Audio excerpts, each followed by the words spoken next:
Fantàstic. Continuem, doncs, en l'àmbit empresarial, ara amb una taula de dones referents a Girona. Dues estan al capdavant d'empreses gironines i una altra està molt relacionada amb l'ecosistema gironí empresarial, ara sabreu per què. Dèiem que Girona és un territori amb una tradició empresarial forta, marcada per la innovació, la proximitat i aquesta capacitat de transformar reptes en oportunitats.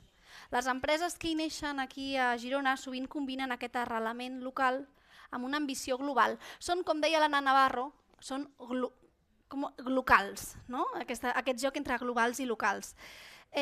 Avui tenim amb nosaltres directives que representen aquesta manera de fer, aquesta mirada local i global alhora.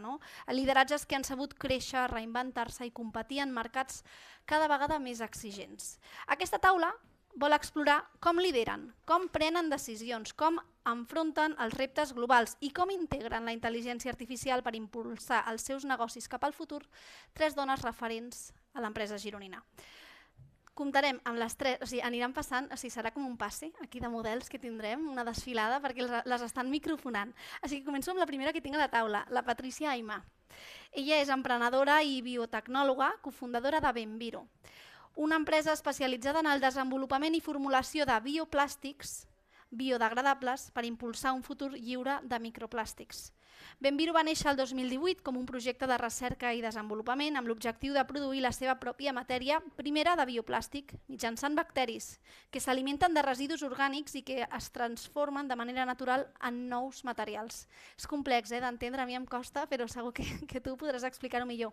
Ha estat seleccionada com a TED Follow 2025 i és Premi Princesa de Girona Crea Empresa el 2026. Per això aquest arrelament a Girona i un fort aplaudiment.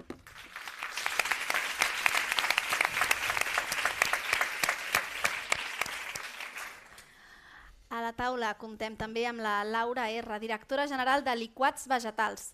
Va assumir la direcció general de Liquats Vegetals el 2016, empresa familiar ubicada a Viladrau i pionera en la producció i distribució de begudes 100% vegetals a l'estat espanyol des de fa més de 30 anys.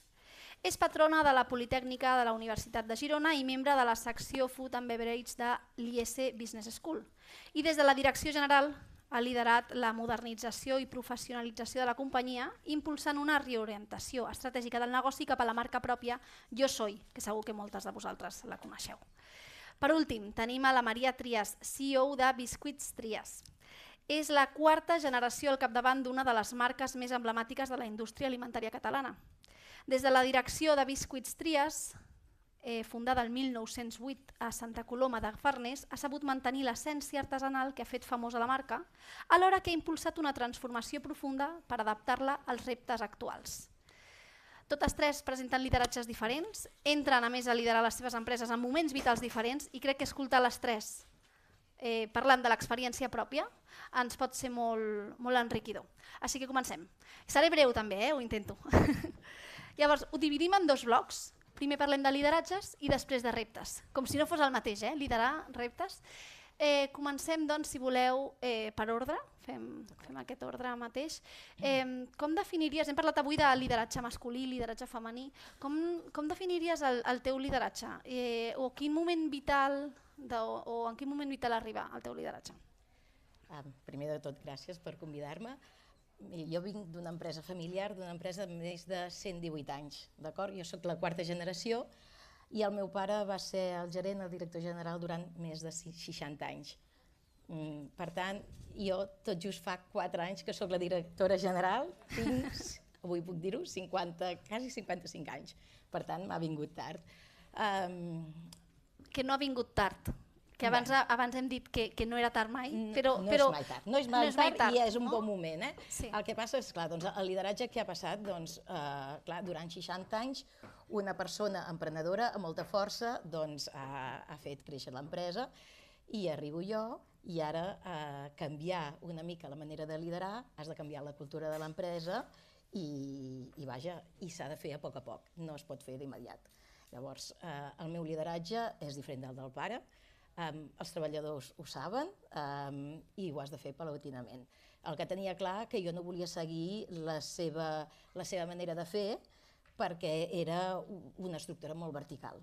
Compartim valors, els valors de l'empresa familiar, l'amor, que parlaven abans les ponents, la il·lusió i els valors de fer de les receptes i de la tradició la mantenim, només faltaria, però sí que el que jo he volgut és que fos un lideratge més participatiu, perquè a vegades les empreses familiars pequem que és el líder i és el que mana i és el que té l'última paraula.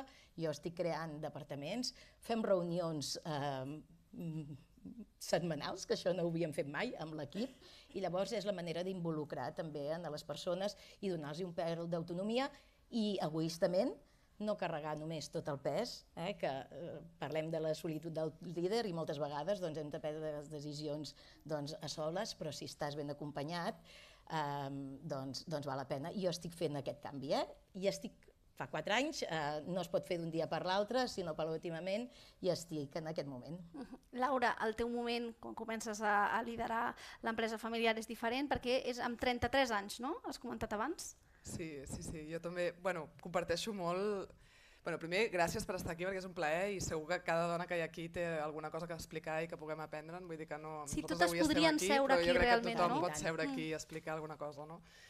Comparteixo molt amb la Marina, amb la Maria, que no és un tema d'anys d'estar-hi, sinó que és veritat que a mi una mica semblant. Al final el meu pare és el fundador de la companyia i hi ha un lideratge que condiciona moltes coses. Però dit això, al final aquesta és la clau, que al final cadascú ha de liderar des de la seva autenticitat. Jo quan començo amb 33 anys us podeu imaginar en un món d'homes, perquè la gran distribució només estava fet d'homes, amb un producte que no entenen, amb begudes vegetals, que i això per qui és, i això qui s'ho veu. Clar, allà jo em veia una nena en un món d'homes, inclús el meu estil no era ni tan formal, però què feia? Em vestia més clàssica per semblar una mica més gran, per guanyar presència, però amb els anys et dones compte, i quan conec noies joves que són autèntiques, que és igual que siguin joves, però que són tal qual, que van amb l'energia, que van amb la professionalitat, és que és igual que sigui jove, és que van amb aquella força i amb aquella autenticitat, que és que no cal intentar posar una careta. Jo crec que amb els anys et dones compte que quan més autèntic, millor. Llavors, en estil de lideratge, clar, el camí, jo crec que les empreses et donen marxes forçades d'aprenentatge i d'històries per créixer, i ningú és perfecte ni serem mai perfectes, però la motivació és sempre seguir creixent, i jo crec que quan començo a agafar el lideratge és una empresa que ha crescut molt en molt poc temps, hi ha molt per fer, en ordenar processos, en professionalitzar, com diem de paraula, perquè al final canvies de forma i de tamany i l'empresa requereix d'altres coses per funcionar bé. Llavors allà començo amb molta inseguretat en el sentit de ostres, això ho hem de fer ràpid i molta exigència per poder fer les coses, i amb el temps modules la importància d'un equip, perquè al final en saben més que tu, són professionals de cada àmbit i tu has d'agrupar això. Llavors jo crec que la importància de que totes les veus es pronunciïn, i això és tan important perquè és que si no, no tens tota la foto sencera per prendre les decisions. Llavors aquí jo crec que l'eix fonamental que fa que això funcioni és generar aquesta confiança amb aquest equip perquè les veus es puguin sentir. Jo recordo una sessió de coaching que vam fer amb l'equip, que vam fer això ara dels cavalls, que està molt de moda, no sé si segur que heu sentit, va ser espectacular. O sigui, ens van demanar a l'equip directiu, escolta, aquells cavalls, que no sabíem ni els noms ni res, que estan allà al Quinto Pino, heu de triar un cavall i heu de fer que us donguin la volta sense fer res. O sigui, sense fer res.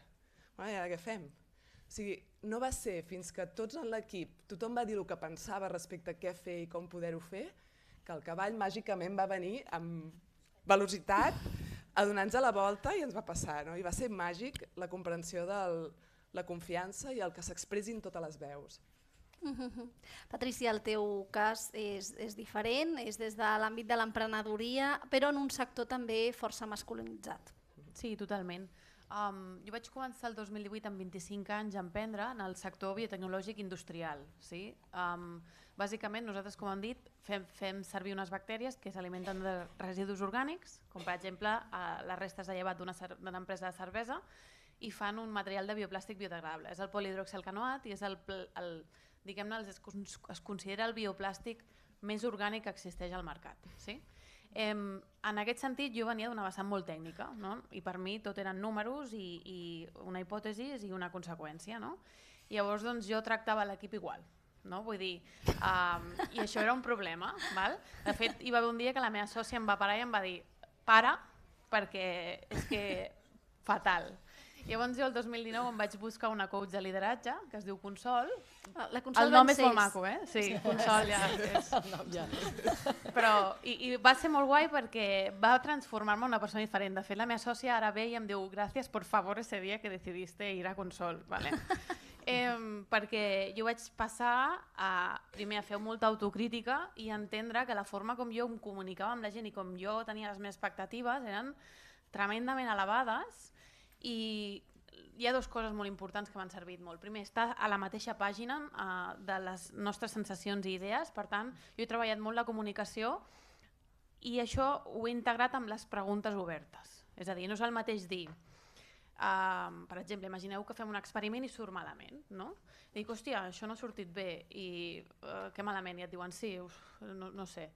En canvi, li dius, per què creus que no ha sortit bé? És a dir, és una pregunta oberta perquè no pots respondre ni sí ni no, sinó que l'acció prové de que tu m'expliquis exactament què has pensat en el camí.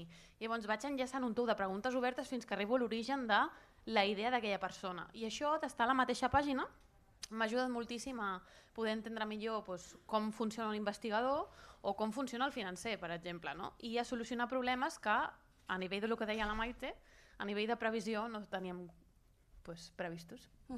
Segon bloc, anem pel segon bloc. Lleugerament més breus les respostes sobre els reptes que esteu enfrontant ara mateix a les vostres empreses. Molts segur, però abans hem identificat un cadascuna, intenteu només explicar un i breument, que ja és un repte. Sí. En tenim molts. Jo, primer de tot, estem en aquest pas de professionalització. Un altre dels reptes és el tema de sostenibilitat i nosaltres treballem amb un producte tradicional i la manera de fer és molt artesanal. Estem en un entorn competitiu, l'alimentació, l'agroalimentari, venem a les grans superfícies, el lineal és un espai que val molts diners, som una empresa petita, tenim un nínxol, però estem competint amb empreses grans. Per tant, tema de digitalització, encara que siguem petits, que siguem una pime, ens hi hem de posar, ens hi posem, en tema de processos també. Vull dir que jo ara aquest any, en aquests propers 2 anys, em focalitzo sobretot a fàbrica, no professionalitzar, digitalitzar i automatitzar processos per després poder fer un pas més endavant. Laura. Jo crec que els reptes que nosaltres tenim, seguir innovant i aportar valor, al final una empresa industrial i que està a gran consum necessita anar aportant i millorant. Llavors això és continu, la part d'innovació, i llavors tota la pressió que tenim amb costos, que és brutal, començant per l'administració, que és difícil i farragosa i això també ens aporta costos importants, però també tot el context, que avui n'hem parlat molt a nivell de geopolítica, com ens afecta tot això, i al final el mercat accepta el que accepta i pot pagar el que pot pagar també. Llavors, jo us diria, en la part d'innovació, sobretot en empreses que passen de ser d'un tamany que funciona molt amb un lideratge únic a portar un equip, la importància dels processos, de definir que allò passi de manera automàtica. I com ho fas? Quins són els passos concrets perquè un equip pugui elaborar allò de manera automàtica. Llavors jo crec que en la part d'innovació, com fas que aquest procés passi de que una persona decideix tot a que un equip pugui decidir. Per tant, fer un procés on hi hagi una governança molt clara, això és clau. I amb el tema dels costos jo crec que ja entre por i tot el tema de la IA, jo crec que és com tot, quan no ho coneixem doncs hi ha por, però al final és una que sabem que són eines d'eficiència molt potents. Per tant, jo crec que és dediquem-hi recursos. Ara no ho coneixem tant, però posem-hi recursos i segur que a poc anirem posant-ho i ens posarem al dia, encara que ens pensem que anem tots tard, tots estem començant d'alguna manera. Llavors jo crec que és posar-hi recursos. Patrícia. Jo ho seré molt clara. La sostenibilitat és una mentida. És a dir, hi ha molta gent que opina que és terrible que les platges estiguin contaminades, que és terrible que a partir d'ara el vostre metge us pugui dir que teniu una malaltia perquè teniu microplàstics acumulats en el vostre cos, però les empreses segueixen dient que, per exemple, poso un exemple, una empresa de cremes, la crema més premium, més guai, però l'envàs de plàstic que us donen és de mala qualitat. Llavors, això està totalment assumit que és normal. Llavors, el repte de la nostra empresa és informar i convèncer aquestes empreses de que no és només premium la crema, sinó que l'envàs també ho ha de ser. Perquè fins ara ningú ha mirat si aquell envàs està migrant dins del producte. I no només parlo de cremes, parlo d'aliments. I ens està costant moltíssim convèncer moltes empreses de que això és important. Però com el tema està agafant més rellevància i els estudis ens acompanyaran, el que avui hem d'intentar convèncer el dia de demà serà una empresa que ens trucarà a la porta i dirà, sisplau, dona'm l'alternativa al plàstic que la teniu. I en això estem. Molt bé.